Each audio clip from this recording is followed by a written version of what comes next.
Bibida naman sa pinakabagong dramedy series na ipaproduce ng GMA News and Public Affairs na The Originals, sina Jacqueline Jose, LJ Reyes at Kim Domingo. Makichika kay Aubrey Carampel. Mga misis na problemado sa kanilang mga asawa na may other woman.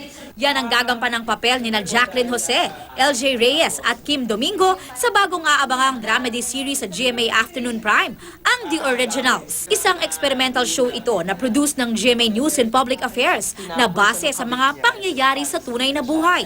At kahit seryosong problema ang pangangaliwa ng asawa, hinaluan daw nila ito ng comedy para mas magaan panoorin. Ang Cannes Best Actress gaganap bilang si Josie, 25 years ng kasat, at sakalang niya malalaman na ang mister niya may kalaguyo pala. Naggagampanan ni Katrina Halili. Sa misis natin to sa hapon na nagpe-prepare ng mga dinner for the kids, the children, at sa lahat ng kababaihan, sa kalalakihan din, maraming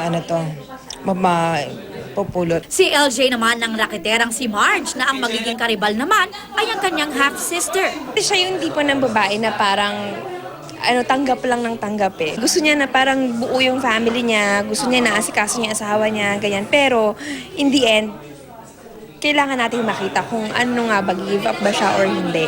GGSS o gandang-ganda sa sarili ang gagampanan ni Kim Domingo. Parati raw siyang naka-sporty outfit, kaya panay ang kanyang workout para mas paliitin pa ang kanyang tummy.